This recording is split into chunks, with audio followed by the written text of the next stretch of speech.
Oh, g'day there, traders and friends right around the world. It is James here with you on this weekend market update. Yes, I couldn't help myself.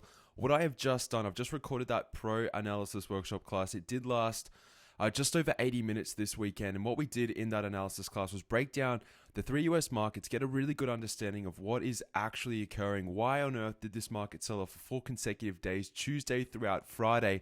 And what happens if we start to break some critical areas of support which have held over the 4 months? Where will this market trade to? And then what will we expect once we hit these levels? They are the questions which we answered throughout that analysis class. And then we also went through our top 12 individual trade list. If you're feeling a little bit nervous about this market, there's no need to be. If you understand Dow theory and how it actually relates to all three markets and understand that a trend is in effect until it has given us definitive signals that it has reversed, and the understanding of basic price analysis where a market is remaining bullish as long as it makes high highs and high lows, those of which are intact at this very moment.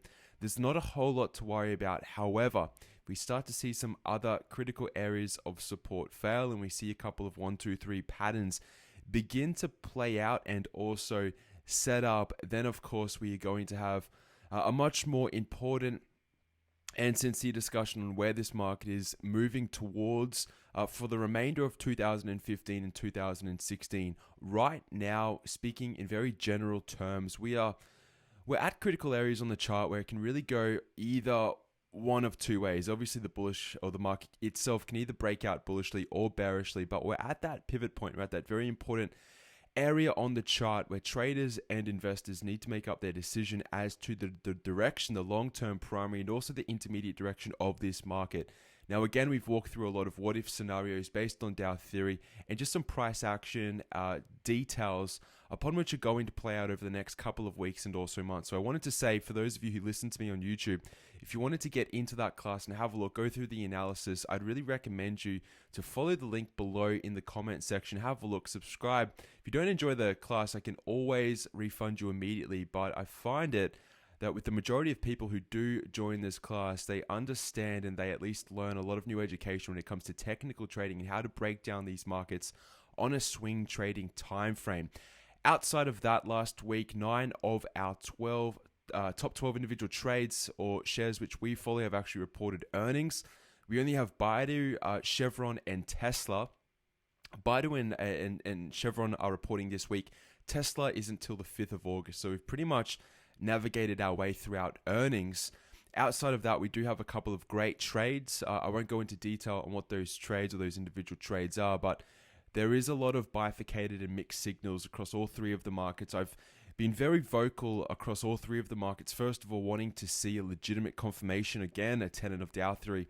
When it came to the NASDAQ, the Dow Jones, and the S&P, obviously, if you cast your mind back just over a week ago, we had the NASDAQ up at these all-time highs. However, the Dow Jones Industrial Average and the S&P 500 were not breaking out in agreement with the NASDAQ. We can all see what has happened over the past 4 trading sessions.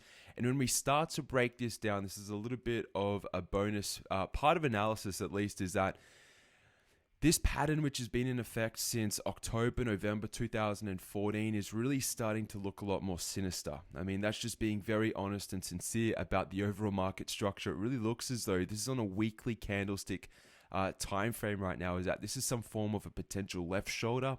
We've had a double peak or a double relative high on the Dow Jones, and it really looks as though we're starting to form. We've had some form of a retracement, a rally going back 2 weeks ago on the back of the Eurozone news.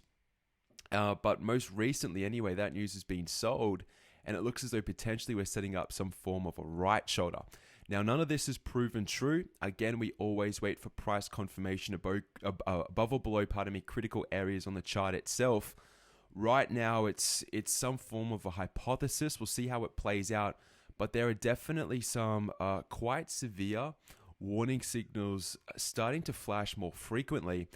And really all we're doing right now as technical traders is just waiting for those signals to confirm in the way of actual price action. Now, true price action will be when we break the primary trend, which has been in effect since 2009. That will be one of the biggest signals which we will actually get. Outside of that and outside of that box of thinking is really just the price action of those high highs and high lows and the transition which we go through in the way of a 1, 2, 3 at market peaks. It doesn't matter if you're referencing the 2007-08 peak or even the 2000-2001 peak. Until we actually see these signals materialize, then there isn't all that much to worry about. We can just look at this pattern right here and say to ourselves, well, it's just a natural consolidation. It's shaking out buyers and sellers at this price between roughly 17,200 all the way up about 18,200. And we may look back on this and say, look, it was just the continuation of the long-term bullish trend.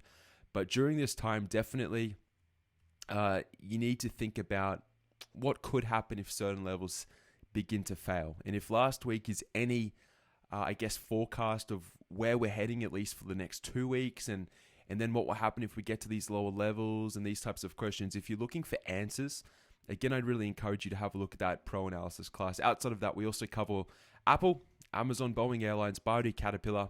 I've referenced Chevron. Baidu actually is reporting earnings first thing Monday. So Baidu's Monday, Chevron is Friday. But then you can see Walgreens, Tesla, Netflix, IBM, Goldman Sachs, and Google. So these are the stocks which we cover. They are fixed stocks each and every week. Outside of that, again, remain cautious on these markets until we get legitimate confirmation of true direction. At the moment, again, it's whipsaw city, whipsaw back and forth, and there isn't any true direction. Instead, we're simply moving sideways, and that remains the case. So have a great weekend, everyone. Traders and friends around the world. It is James signing off on behalf of Pivot Point Trading. All the best. Goodbye.